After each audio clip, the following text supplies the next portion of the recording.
Under the guise of helping sick kids, conservatives in Congress are committed to dismantling the public financing we currently have in place for our nation's presidential campaigns. Their approach is devious. They are actually trying to convince you to support more corporate control over our elections. You shouldn't fall for it. Created in the aftermath of the Watergate scandal, the current system is intended to free our nation's elections from the influence of corporations and other wealthy special interests. It has done so at minimal cost to taxpayers, who fund it by voluntarily choosing to direct $3 of their federal taxes to this beneficial system. However, conservatives recently introduced a bill in the House of Representatives that would terminate the nation's presidential election public financing system, expanding the power of corporations and special interests in the nation's elections. The bill would force many candidates into an endless cycle of fundraising at the expense of engagement with voters on the issues. And it would place a premium on access to large donor or special interest support, narrowing the field of otherwise worthy candidates. Our public financing system for presidential primaries and campaigns must be fixed rather than dismantled. The Empowering Citizens Act, or ECA, is comprehensive campaign finance reform legislation that would empower citizens in all federal elections, not just in presidential campaigns.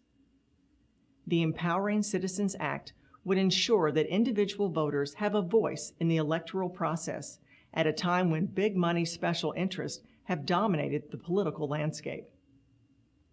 Dramatically increasing the role and importance of small donors in funding federal elections is a crucial step toward responding to the Supreme Court's Citizens United decision, which was wrongly decided. That ruling has allowed unlimited financial contributions to enter our political system, and that is hurting our nation. Under the ECA, the first $250 of contributions by individuals to presidential candidates and the first $250 of contributions by individuals to House and Senate candidates would be matched with public funds at a 5-to-1 ratio. Thus, a candidate participating in the system would receive $1,250 in public funds for a $250 contribution and would end up with a total of $1,500. This would provide important new incentives for citizens to give and for candidates to seek small donations from their constituents. In the case of a larger contribution, only the first $250 would be matched. The current individual contribution limit of $2,500 per donor per election would be cut in half to $1,250 per donor per election for candidates who participate in the system. The present contribution limit would remain unchanged for candidates who do not participate in the system. Under ECA, there would be no spending limit for candidates who participate in the system. The reality is that candidate spending limits are no longer viable in the wake of Citizens United, since outside groups can now make unlimited expenditures funded by unlimited contributions to oppose candidates. To protect the national treasury, there would be a limit on the total amount of public funds available to a presidential, Senate, or House candidate. To qualify, a presidential candidate would have to raise a threshold amount of individual contributions, totaling $25,000 in each of 20 states.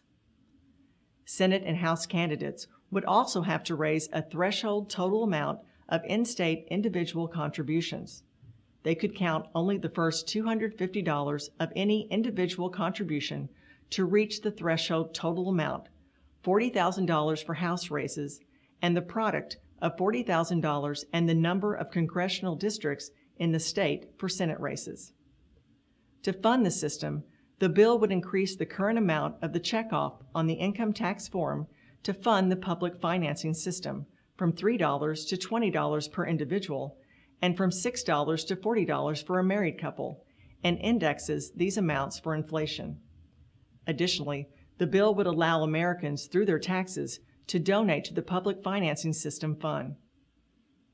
The ECA also strengthens prohibitions against coordination, so a candidate's friend can't use the super PAC loophole now in place to raise unlimited campaign dollars and drown out one candidate or another. Additionally, the ECA would prohibit candidates from soliciting any funds for a super PAC or for any other political committee that can receive unlimited contributions. The symbol of federal elections should be ordinary citizens. Candidates for federal office need an alternative to becoming obligated and indebted to influence-seeking funders. Our current system is corrupt. The ECA is a better way to fix the system than what Gene proposes. Thank you.